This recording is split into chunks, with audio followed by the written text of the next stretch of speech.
प्रधानमन्त्रीद्वारा Nepali cricket टोलीलाई शुभकामना। वानखेडेमा ऐतिहासिक खेलको अपेक्षा। रासोपाले बालेन्द्रको सेवा मोडललाई राष्ट्रिय नीति बनाउने घोषणा। नेपाली कांग्रेसले फागुन 21 लक्षित मेरो 21 दिन अभियान सार्वजनिक गर्यो।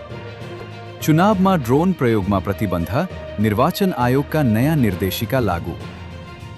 घर दैलोको क्रममा आशिका तामाङसँग भेटेपछि रवि लामिछानेले जितको शुभकामना दिए। कांग्रेसले सभापति गगन थापाको हस्ताक्षरसहित 5 लाख सदस्यता पत्र छाप्यो। काठमाडौँमा निर्वाचन कार्यालयले मतदातासँग कसलाई मत दिनुहुन्छ भनेर सोध्न रोक। नमस्कार, तपाईं हेर्दै हुनुहुन्छ राजनीति न्यूज नेपाल। अब समाचार विस्तारमा। प्रधानमन्त्रीले आज मुम्बईको वानखेडे स्टेडियममा हुने खेल अघि नेपाली राष्ट्रिय क्रिकेट टोलीलाई शुभकामना व्यक्त गर्नुभएको छ। उहाँले कप्तान रोहित पौडेलको नेतृत्वमा मैदान उत्रिने टोलीले नेपालको आत्मविश्वास, एकता र सामूहिक भावनाको उत्कृष्ट प्रतिनिधित्व गर्ने विश्वास व्यक्त गर्नुभएको छ। प्रधानमन्त्रीका अनुसार तेस्रो पटक आईसीसी टी20 विश्वकप खेलिरहेको नेपालसँग विगतका उल्लेखनीय सफलताहरूको अनुभव र संसारभर छरिएका नेपाली प्रशंसकहरूको बलियो समर्थन छ। आज इङ्ल्यान्डसँग हुने ऐतिहासिक खेल अघि सिङ्गो राष्ट्र नेपाली टोलीको साथमा रहेको उहाँको भनाइ छ। प्रधानमन्त्रीले नेपाली टोलीलाई सफल खेल प्रदर्शनको कामना गर्दै विजयको शुभेच्छा समेत व्यक्त गर्नुभएको छ। राष्ट्रिय स्वतन्त्र पार्टीका उपसभापति डाक्टर स्वर्णिम वाग्लेले आगामी प्रतिनिधि सभा निर्वाचनका लागि पार्टीको घोषणापत्रमा काठमाडौँ महानगरका मेयर बालेन्द्र शाहले प्रभावशाली रूपमा लागू गरेको डेलिभरी तथा सदाचार मोडललाई राष्ट्रिय स्तरमा लागू हुने नीतिको रूपमा समावेश गर्ने निर्णय घोषणा गरेका छन्। वाग्लेका अनुसार महानगरको बजेट व्यवस्थापन, पारदर्शिता र प्रभावकारी सरकारी सेवा वितरणका यी पहिलाहरूले सकारात्मक परिणाम दिएको प्रमाणित भएको छ र यसलाई मुलुकभर विस्तारयोग्य राष्ट्रिय स्वरूप दिने पार्टीको योजना हो।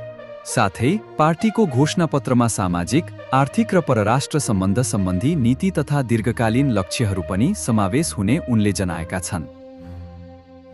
नेपाली कांग्रेसले आगामी प्रतिनिधि सभा निर्वाचनलाई लक्षित गर्दै फागुन 21 का लागि मेरो 21 दिन अभियान घोषणा गरेको छ। यो कार्यक्रम अन्तर्गत फागुन 1 देखि 21 सम्म पार्टीका सबै तहका पदाधिकारी, सदस्य तथा सम्बद्ध संगठनले स्थानीय तह, वडा र क्षेत्र स्तरमा जिम्मेवारी पूरा गर्दै चुनावी परिचालनमा सक्रिय रूपमा जुट्ने निर्देशन पार्टीले जारी गरेको छ। पार्टी केन्द्रीय कार्य सम्पादन समितिको भर्चुअल बैठकमा निर्णय अनुसार नेपाली कांग्रेस निर्वाचन परिचालन निर्देशिका 082 को बुदा नम्बर 21 अन्तर्गत सबै नेता तथा कार्यकर्ताले आफ्ना ठाउँमा चुनावी गतिविधिहरूमा केन्द्रित भई अभियान सफल बनाउन योगदान पुर्याउने अपेक्षा गरिएको छ। नेपाली कांग्रेसले सभापति गगन थापाको हस्ताक्षर भएको 5 लाख सदस्यता पत्र छापिएको जनाएको छ। पार्टी केन्द्रीय कार्यालयका अनुसार आगामी प्रतिनिधि सभा निर्वाचित परियोजनालाई लक्षित गर्दै चुनावी अभियानमा प्रवेश गर्ने इच्छुक सदस्यहरूलाई वितरणका लागि पत्र छापिएको हो।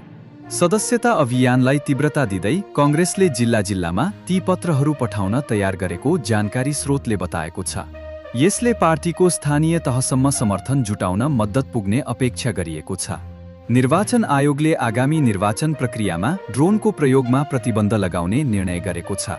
आयोगका अनुसार ड्रोन प्रयोगले मतदान प्रक्रिया, प्रचार तथा सुरक्षा अवस्था प्रभावित हुन सक्ने भएकाले यसबारे स्पष्ट नियम जारी गरिएको हो। निर्देशिकामा भनिएको छ कि निर्वाचन क्षेत्रभित्र वा मतदान स्थल नजिक ड्रोन चलाउन पूर्ण रूपमा रोक लगाइनेछ र यस उल्लङ्घन गरेमा कानुन अनुसार कडा कारबाही हुनेछ।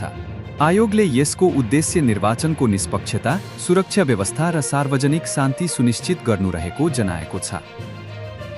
राष्ट्रिय स्वतन्त्र पार्टीका सभापति रवि लामिछानेले धादिङबाट पार्टीको तर्फबाट उम्मेद्वार बनेकी आशिका तामाङलाई शुभकामना दिनुभएको छ। सभापति लामिछानेले चुनावी अभियानका क्रममा गलत प्रचार प्रसार हुने गरेको उल्लेख गर्दै यस्ता गतिविधिसँग डराउन नपर्ने स्पष्ट पार्नु भएको छ। उहाँका अनुसार सत्य र जनताप्रतिको प्रतिबद्धताले अन्ततः जित हासिल गर्नेछ।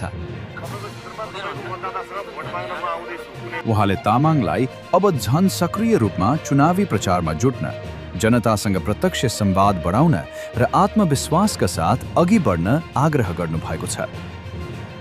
काठमाडौँको जिल्ला निर्वाचन कार्यालयले मतदातासँग कसलाई मत दिनुहुन्छ भनेर सोध्ने काम गर्न नपाइने स्पष्ट पारेको छ। यस सम्बन्धमा सामाजिक सञ्जाल र केही अनलाइन सञ्चार माध्यम मार्फत मतदाताको चुनावी प्राथमिकता सोध्ने प्रयासले मतदाताको गोपनीयता भङ्ग गरेको भन्दै आयोगले आपत्ति जनाएको छ। निर्वाचन कार्यालयले निर्वाचन आचार संहिता 2082 को दफा 4 को उल्लङ्घन नहुने गरी ध्यानाकर्षण गराउँदै यस्ता गतिविधि नगर्न अनुरोध गरेको छ। यदि नियम उल्लङ्घन पुष्टि भएमा प्रचलित कानुन बमोजिम कारबाही प्रक्रिया अघि बढाइने कार्यालयको चेतावनी छ। विज्ञप्तिमा भनिएको छ कि उम्मेदवारको अन्तिम नामावली प्रकाशनपछि मात्र मतदान हुने दिनभन्दा 17 दिन अघि निर्वाचन प्रचार प्रसार गर्न पाइने व्यवस्था रहेको र यस अघिका कुनै पनि मतदान सम्बन्धी प्रश्न सोध्न नहुने स्पष्ट गरिएको छ। यो विषयमा तपाईको विचार के छ? कमेन्ट गरेर आफ्नो मत लेख्नुहोस्। यस्ता निष्पक्ष राजनीतिक अपडेटका लागि राजनीति न्यूज नेपाल सब्स्क्राइब गर्न नबिर्सनुहोला। धन्यवाद।